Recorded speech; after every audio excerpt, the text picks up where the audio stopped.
ओम श्री परमात्मने नमः। प्रश्न समाज के उत्तर गीता से।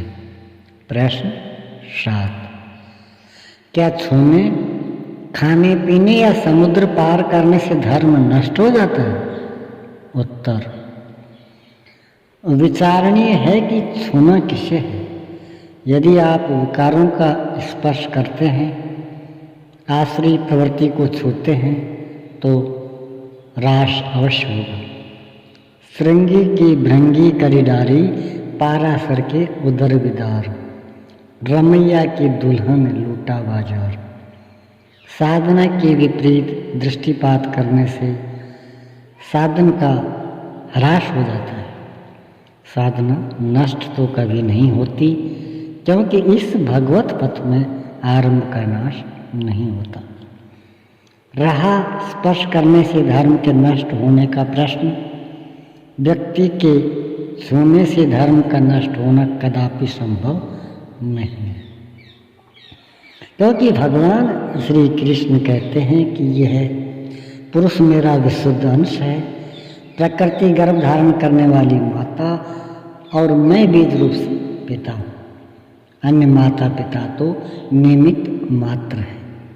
ममैवांशो जीव लोके जीव भूत है सनातन है। यह पुरुष मेरा विशुद्ध अंश है। इसलिए गीता के अनुसार मनुष्य के छूने से धर्म कदापि नष्ट नहीं होता। किंतु यदि आप सत्य और नित्य की राह छोड़कर अनित्य की राह पकड़ लेंगे, उसको छू देंगे, तो ह्रास अवश्य होगा। यदि इसी जन्म में पार होना है, तो जन्म 2 जन्म का झटका अवश्य लग जाएगा।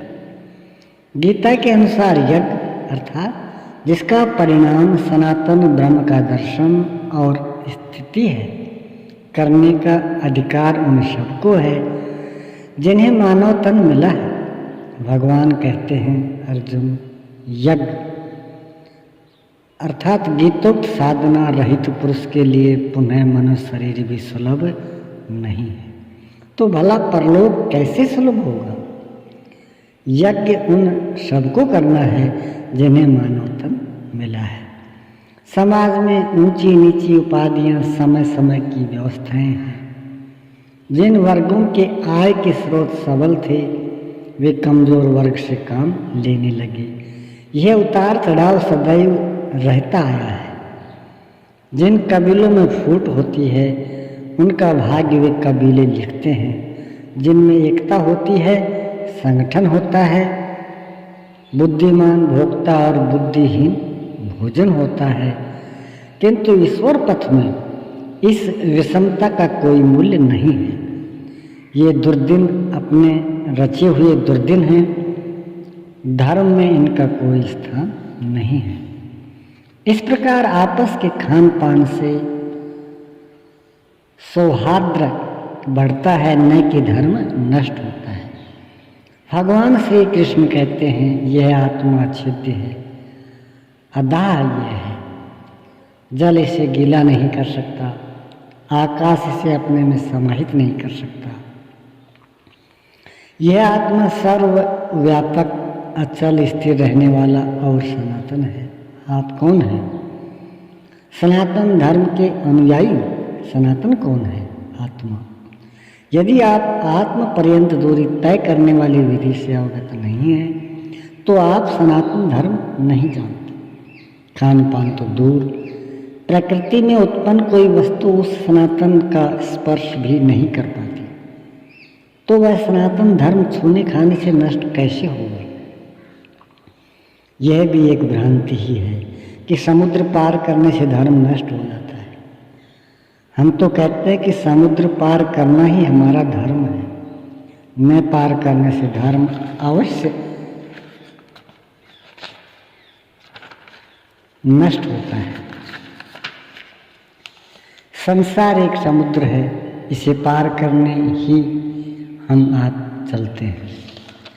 भगवान श्री कृष्ण कहते हैं, जो अनन्य भाव से मुझ में समर्पित होकर लगते हैं, उन्हें भी मैं संसार सागरात, संसार रूपी समुद्र से पार कर देता हूँ।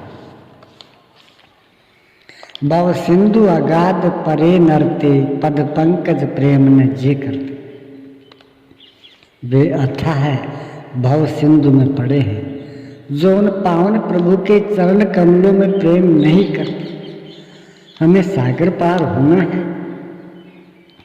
प्रभु की शरण होकर होना है। समुद्र पार जाने से ही शाश्वत की स्थिति मिलनी है। संसार में यत्र तत्र प्रचलित है कि समुद्र पार मत जाओ, फल्गु नदी पार मत करो, कर्मनाशा नदी में पांव मत डालो, अन्यथा धर्म कर्म नष्ट हो जाएगा। इस तरह के हथकंडों या अंधविश्वास का धर्म में कोई स्थान नहीं है। श्री सीता जी अयोध्या पधारी, उन्हें सब आदर की दृष्टि से ही तो देखते हैं। श्री राम जी समुद्र पार गए, हनुमान गए और आए, सभी बंदर भालू समुद्र पार गए और आए।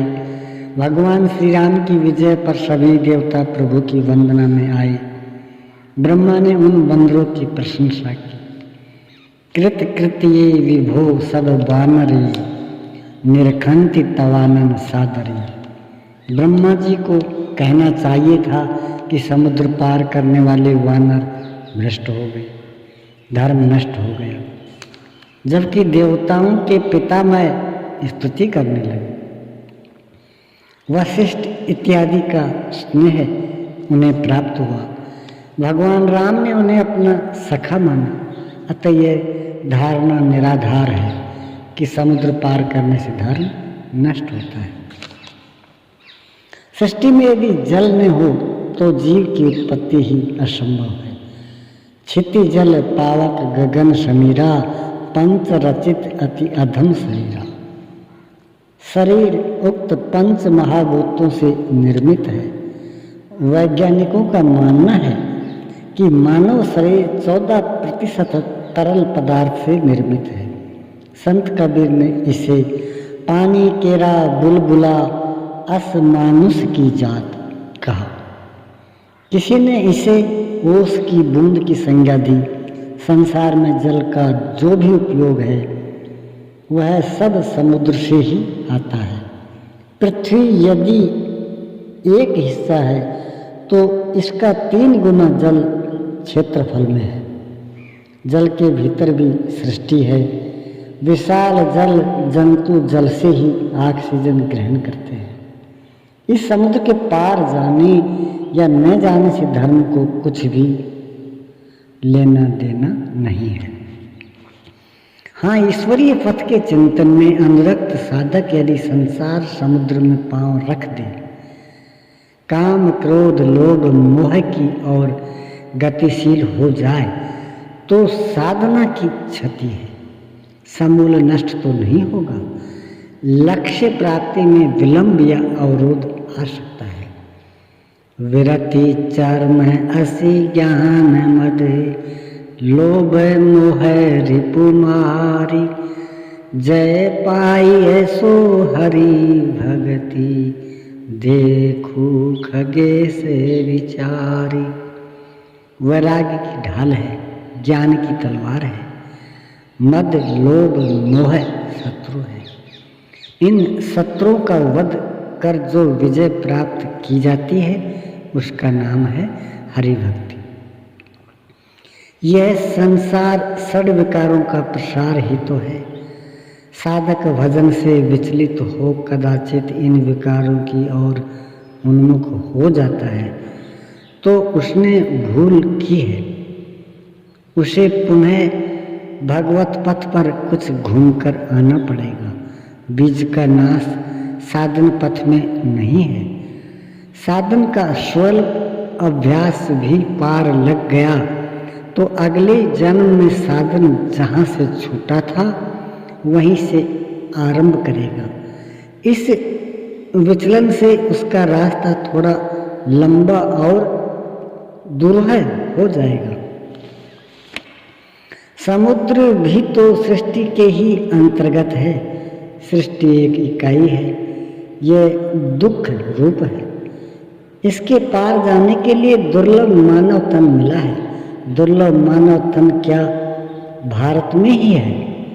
हम आप पशु नहीं हैं, कीट नहीं हैं, वनस्पति नहीं हैं, मनुष्य हैं।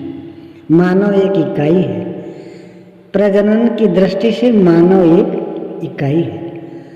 महाराज मनु से जायमान होने से सभी मनुष्य मानव है। स्वयंभू मनु अरु शतरूपा, जिन्हें ते भई नर सृष्टि अनुपम। अनुपम अर्थात जिनकी कोई तुलना नहीं, ऐसी विशुद्ध एक सृष्टि हुई। इस प्रकार संपूर्ण सृष्टि के मानव महाराज मनु के विशुद्ध अंश हैं, जिनके छूने खाने से धर्म नष्ट होने का कोई प्रश्न ही नहीं है। रामचरितमानस में है कि भगवान राम ने स्वयं एक सभा बुलाई और सबको समझाया। बड़े भाग मानस तनु पावा, सुर दुर्लभ सब ग्रंथ नहीं गावा। बड़े सौभाग्य से यह मानव तन मिला है। ये देवताओं को भी दुर्लभ है। देवता भी नर तन से आशावान है। देवताओं की अपेक्षा एक वस्तु आपके पास अधिक है। देवता देवलोक में सुख की पराकाष्ठा का उपभोग अवश्य करते हैं, किंतु पुण्य क्षीण हो जाने पर क्षीणे पुण्य मर्त्यलोकम विसंति, वहाँ से गिरकर मृत्युलोक में आ जाते हैं। देवराज इंद्र गिरे तो अजगर हो गए, कोई गिरगिटान हो गया। यह निश्चित नहीं है कि उन्हें दुर्लभ मानव तन मिले, वे सुख अवश्य भोग ले, किंतु देवलोक में नवीन साधना करके परम कल्याण तक की दूरी नहीं तय कर सकते।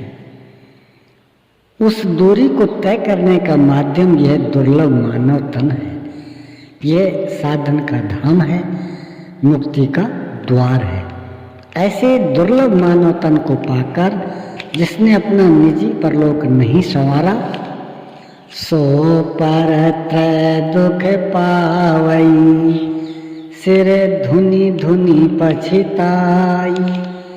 काल ही कर्म ही ईश्वर ही, मिथ्या दोष लगाई।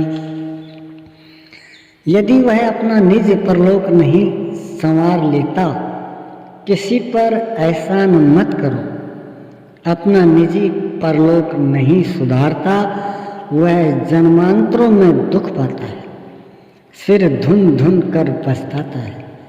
काल कर्म और ईश्वर को व्यर्थ ही दोष देता है। प्राय 2-3 बहाने मनुष्य करता ही है। समय अनुकूल नहीं है, काल को दोष देना, भाग्य में लिखा नहीं है, कर्म को दोष देना, कर्ता धर्ता भगवान है, वे कराते ही नहीं, ईश्वर को दोष देना। किंतु भगवान राम कहते हैं कि वह व्यर्थ दोष देता है। यदि दुर्लभ मानव तन उपलब्ध है तो भवसागर पार न कर लेने का सब दोष हमारा है। मानव तन साधन धाम है, वह साधन जो मोक्ष पर्यंत आपकी दूरी तय करा दे, उसमें श्रद्धा, समर्पण, विवेक, वैराग्य, साधना, जो कुछ चाहिए सब कुछ सजा कर संवार कर भगवान ने इस दुर्लभ मानव तन को पैदा किया है। इसलिए इस तन को स्पृश्य या अस्पृश्य कहना भगवदाज्ञा की अनभिज्ञता है। इसी तरह भवसिंधु से पार होना ही है। बाहर संसार में जितने समुद्र हैं उपभोगी हैं। संसार में समुद्र न होते तो यह पृथ्वी भी